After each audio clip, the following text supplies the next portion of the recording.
আওয়ামী লীগ নিষিদ্ধের দাবিতে আমরা এখন আটঘাট বেঁধে মাঠে নামতে চাই।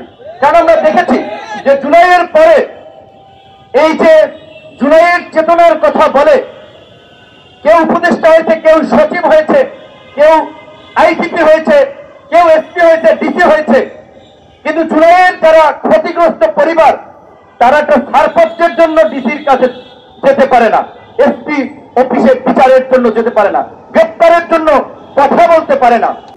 2024 সালের যে কোটা সংস্কার আন্দোলন বা বৈষম্য বিরোধী আন্দোলন, যে আন্দোলনকে কেন্দ্র করে আজকের এই গণ অভ্যুত্থান, 2018 সালে যার সূত্রপাত, 18 সালেও এটি সরকার পতনের আন্দোলন ছিল না, গণতন্ত্র, ভোটাধিকার, মানবাধিকার প্রতিষ্ঠার দাবির আন্দোলন ছিল না, 24-এও ছিল না। নিছক ছাত্রদের দাবি সংশ্লিষ্ট একটা বিষয় ছিল।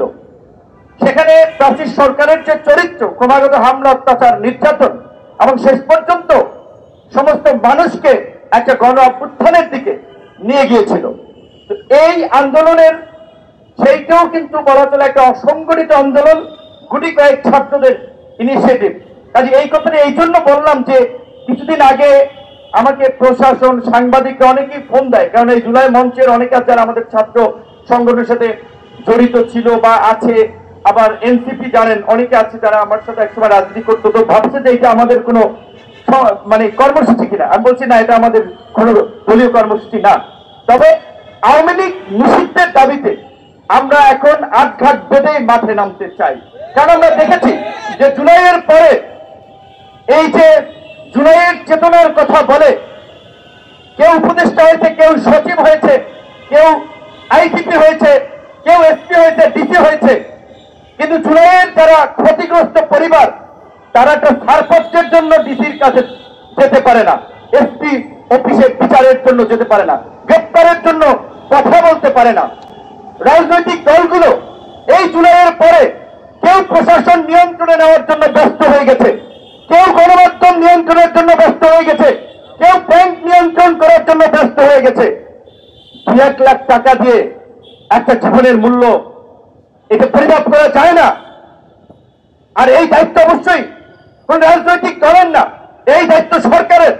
আমরা অনেক আগে থেকে জানিয়েছিলাম প্রত্যেকটা পরিবারকে 1 কোটি টাকা করে ক্ষতিপূরণ দেন। 2000 পরিবারকে ক্ষতিপূরণ দিলে কয় টাকা লাগবে? একজন পিকে হালদার পাচার করছে একাই 10,000 কোটি টাকা।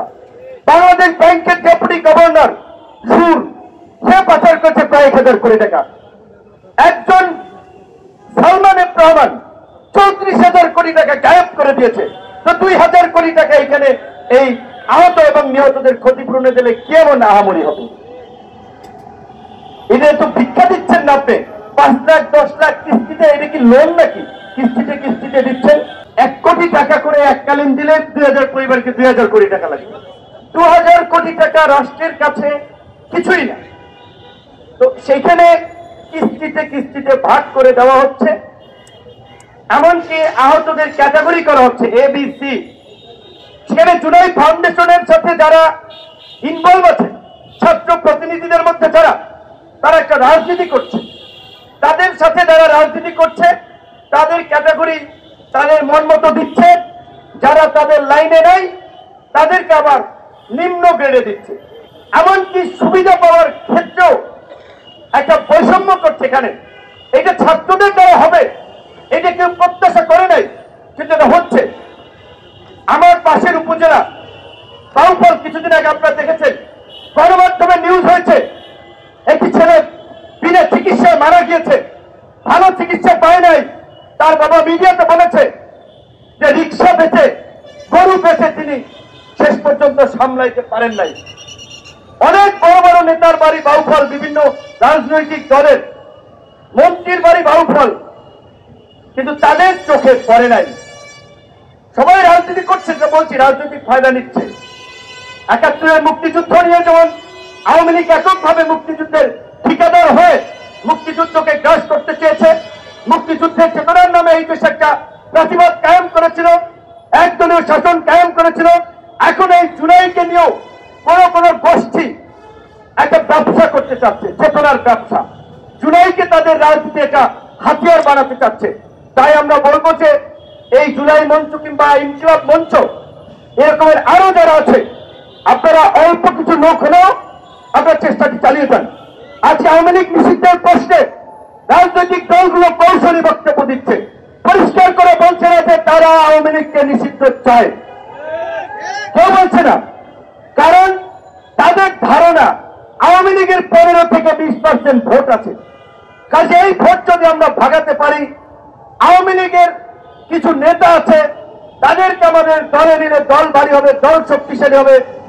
এই ইকুয়েশনে অনেকেই আওয়ামী লীগ নিষিদ্ধের বিষয়ে খুব বেশি জোরালো কথা বলছে না। আমরা বলছি সকল রাজনৈতিক দলের কাছে, যারা প্রকৃত অর্থে এই জুলাইয়ের স্পিরিটকে ধারণ করে জুলাই গণহত্যার বিচার চায়, ফাঁসিবাদ নিষিদ্ধ চায়, তাদেরকে আওয়ামী লীগের প্রশ্নে স্পষ্ট অবস্থান ব্যক্ত করতে হবে। কোন ছলচাতুরি চলবে না। আগামীকালকে আমরা আমাদের দলের পক্ষ থেকে ঢাকার বিভিন্ন জোরে কর্মসূচি হিসেবে বিকেলে মোহাম্মদপুর বাস স্ট্যান্ড ওখানে কর্মসূচি দিয়েছি। পরের দিন 26 তারিখ পঞ্চগড়ের কর্মসূচি আছে। সব রাজনৈতিক দলকে বলবো, একেবারে সোজা দাবিতে গণহত্যার সাথে যারা জড়িত, সেটা আওয়ামী লীগ হোক, প্রশাসন হোক, তাদের বিচার এবং গণহত্যাকারীদের রাজনীতি নিষিদ্ধে স্পষ্ট অবস্থান আপনাদের থাকতে হবে। আজকে এই আওয়ামী লীগের 16 বছরের সবচেয়ে বড় পৃষ্ঠপোষক মাফিয়া শিল্প গোষ্ঠীর নাম ধরে কেউ কথা বলছে না, তাদের বিচার চাচ্ছে না, ভাসুরের নাম মুখে আনতে নাই। সেরকমের টকশোতে যায় বক্তব্য দেয়, এই যে বসুন্ধরা গ্রুপ এই দেশের ভূমিদস্যু হিসেবে স্বীকৃত, মাফিয়া লুটেরা হিসেবে সার্বজনীন স্বীকৃত, অর্থ পাচারকারী হিসেবে স্বীকৃত বসুন্ধরা গ্রুপ, এসালম, ওরিয়ন, বেক্সিমকো, এই রকমের যে সমস্ত গ্রুপগুলো আছে, আকিস, এরকমের যারা আছে, তাদের বিরুদ্ধে কেউ কথা বলছে না। দেখবেন, কারণ তাদের কাছ থেকে কিন্তু তলে তলে মালপানি সবাই নিচ্ছে। বসুন্ধরার লুটপাট করছে 1000 কোটি টাকা, তো যদি 200-400 কোটি টাকা রাজনৈতিক দলের কিছু ইনভেস্ট করে, তাদের তো তার লস নেই, তারা তাই করছে। ঠিক একইভাবে অন্যান্য মাফিয়া গ্রুপগুলো, ব্যবসায়ীরা, একজনের বিরুদ্ধে এখন পর্যন্ত উল্লেখযোগ্য ব্যবস্থা নেওয়া হয় নাই, গ্রেপ্তার করা হয় নাই। 111-এর সরকার এসে আপনারা দেখেছেন দুর্নীতির বিরুদ্ধে অ্যাকশন নিয়েছিল, যদিও সেই সময় রাজনৈতিক মোটিভ থেকে, বিরাজনীতিকরণের আইডিয়া থেকে কিছু রাজনীতিবিদদের ফাঁসিয়েছিল। কিন্তু এটাও সত্য, সে সময় যাদেরকে গ্রেপ্তার করেছিল তাদের মধ্যে অনেকেই লুটেরা, অর্থ পাচারকারী, দুর্নীতিবাদ ছিল। কিন্তু এই সরকারের আমলে আপনারা আমাকে দেখান, চাঞ্চল্যকর ভাবে 10 জন অর্থ পাচারকারী, লুটিয়া, মাফিয়া শিল্প গ্রুপ কিংবা ব্যবসায়ীকে ধরেছে, কাউকে ধরে নাই। তাই বলছি যে এই দেশের আমাদের দুর্ভাগ্য, আসলে 71-এর মুক্তিযুদ্ধ বলেন, 90-এর স্বৈরাচার বিরোধী আন্দোলনের কথা বলেন, এই 24-এর কথা বলেন, এই দেশের চাষা ভুষা, কৃষক, শ্রমিক, তার সন্তানেরা লড়াই করে জীবন দেয়, আর তার সুফল ভোগ করে একদল সুবিধাভোগী মানুষ, একদল উঁচুতলার মানুষ। এই যে উপদেষ্টা পরিষদ গঠিত হয়েছে, এই উপদেষ্টা পরিষদের কয়েকজন গত 16 বছরে 16 দিন আওয়ামী ফাঁসিবাদের বিরুদ্ধে রাজপথে ছিল, আওয়াজ দিয়েছিল? আপনারা দেখান, আছে? নাই। আপনাদের চেতনার সাথে আমি একমত। রাজনৈতিক দুর্বৃত্তায়নের ফলে রাজনীতিবিদদের প্রতি যে মানুষের ঘৃণা, অবিশ্বাস, সন্দেহ তৈরি হয়েছে যে রাজনীতিবিদরা আসলে ভালো কিছু করতে পারবে না দেশে, সেই রকম সেই কিছু সেভাবে চলবে। কিন্তু এই বাস্তবতা আপনাদেরকে মনে রাখতে হবে। আজ অরাজনৈতিক সরকারও বেশি দিন দেশে থাকলে সেই দেশেও নানান ধরনের সংকট তৈরি হয়, গৃহযুদ্ধ, আভ্যন্তরীণ অস্থিরতা, বৈদেশিক হস্তক্ষেপ, এই বিষয়গুলো মেমোরিতে নিতে হবে। আমরা বলছি নির্বাচন হবে, অবশ্যই নির্বাচনের আগে কার্যকর সংস্কার হবে। একটা দলও কিন্তু বলছে না সংস্কারবিহীন নির্বাচন দেন। সবাই বলছে যেহেতু সংস্কার প্রস্তাবগুলো কমিশনের টেবিলে যেই বিষয় ঐক্যমত তৈরি হয়, সেগুলো নিয়ে জাতীয় সনদ করুন। সেই জাতীয় সনদে সকল দল স্বাক্ষর করবে, সেটা বাংলাদেশের একটা ঐতিহাসিক দলিল হবে। সেই রাজনৈতিক দল এই দলিল ব্রেক করবে, আমরা তাদের বিরুদ্ধে দাঁড়াবো। সেই উদ্যোগ সরকার কেন 8 মাস এখন পর্যন্ত নেয়নি? সরকার শুরুর দিকে এসে বলেছিল উপদেষ্টাদের সম্পদের হিসাব দেওয়ার জন্য সরকারি কর্মকর্তা কর্মচারীদের সম্পদের হিসাব দেওয়ার জন্য কেউ দিয়েছে, কেউ দেয় নাই। আর এটা নিয়ে আলোচনাও নাই। কারণ আজকে আমরা দুর্নীতি লুটপাট বন্ধের কথা বলছি। এই দুর্নীতি লুটপাটের রাজনীতিবিদদের পাশাপাশি আওয়ামী ফাঁসিবাদের রাজনীতির সাথে যারা জড়িত ছিল তাদের পাশাপাশি প্রশাসনের একটা শ্রেণী সুবিধাভোগী ছিল, ব্যবসায়িকদের একটা শ্রেণী জড়িত ছিল, সাংবাদিকদের একটা শ্রেণী জড়িত ছিল। আজকে ওইভাবে কারো বিরুদ্ধে খুব উল্লেখযোগ্য ব্যবস্থা নেওয়া হচ্ছে না। তাই আজকে জুলাই মঞ্চকে ধন্যবাদ। আজকে কতদিন অবস্থান এখানে?